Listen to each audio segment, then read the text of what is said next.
আসসালামু আলাইকুম, আপনাদের সবাইকে আমাদের আজকের এখানে আসার জন্য ধন্যবাদ জ্ঞাপন করছি।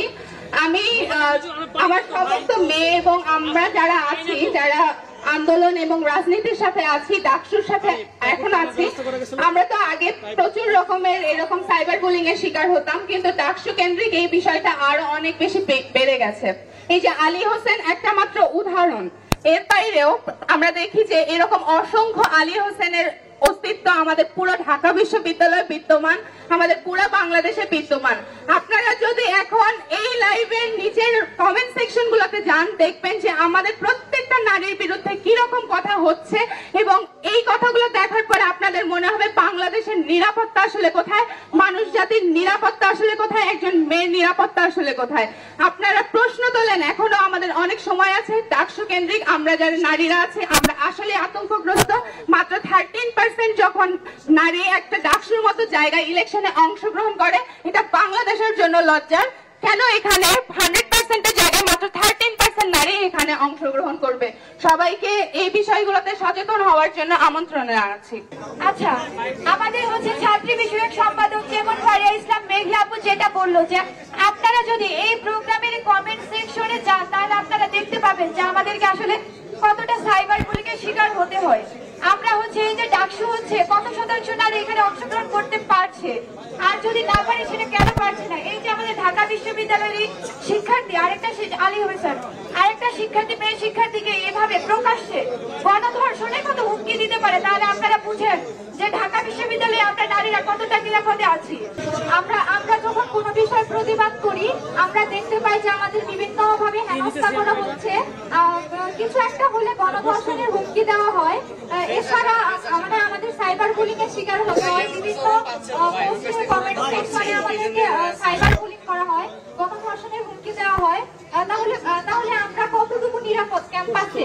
একটা গোষ্ঠী আমাদেরকে সবসময় আটকিয়ে রাখার চেষ্টা করে, আমরা যেন রাজনীতি করতে না পারি। এই যে ডাকসুতে খুবই অল্প সংখ্যক মানুষ খুবই অল্প সংখ্যক মানুষ অংশগ্রহণ করছে, এটা কেন হবে? কাদের ভয়ে আমরা কিছু করতে পারি না?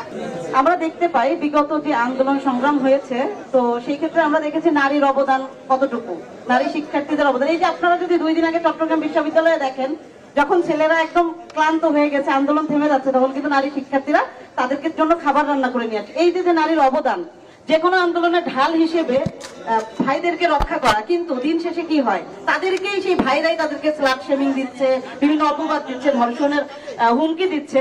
আমরা এই ধরনের ক্যাম্পাস চাই না, আমরা কোনো ধরনের মৌলবাদ, ধর্ষক, নিপীড়ক এই ধরনের হুমকির মুখে থাকতে চাই না। তো আমি প্রথমেই বলতে চাই, আমরা যারা মনোনয়নপত্র গ্রহণ করেছি, এই ডাকসু নিয়ে মনোনয়নপত্র গ্রহণ থেকে শুরু করে আজ অব্দি আমরা কিন্তু প্রতিটা সময়ে মেয়েরা হেনস্থার শিকার।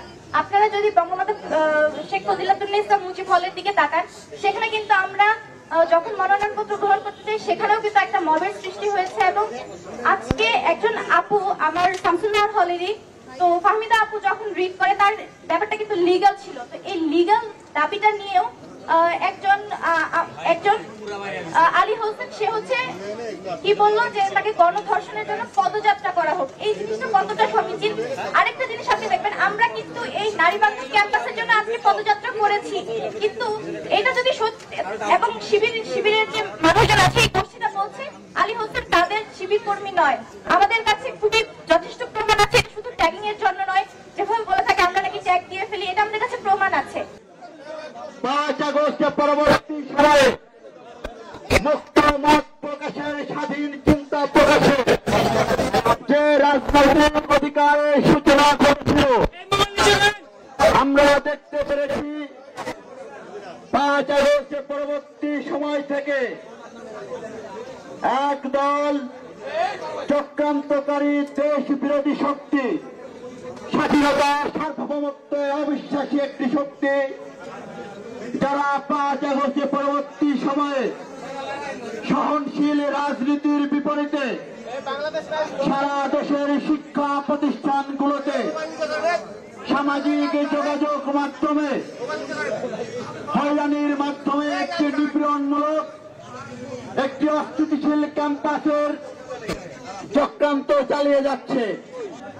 বিগত ফ্যাসিস্ট হাসিনা আমলে যেভাবে ধরে নিয়ে গুম, খুন, নির্যাতন করা হতো, একই প্রক্রিয়ায় বাংলাদেশের শিক্ষা প্রতিষ্ঠানগুলোতে বিশেষ করে আমার শিক্ষার্থী বোনদের, আমার ছাত্রী বোনদেরকে অশ্লীল ভাষায়, অশ্রাব্য ভাষায়, যে ভাষাগুলো কোনো সভ্য মানুষ কোনো সভ্য জায়গাতে প্রকাশ করতে পারে না,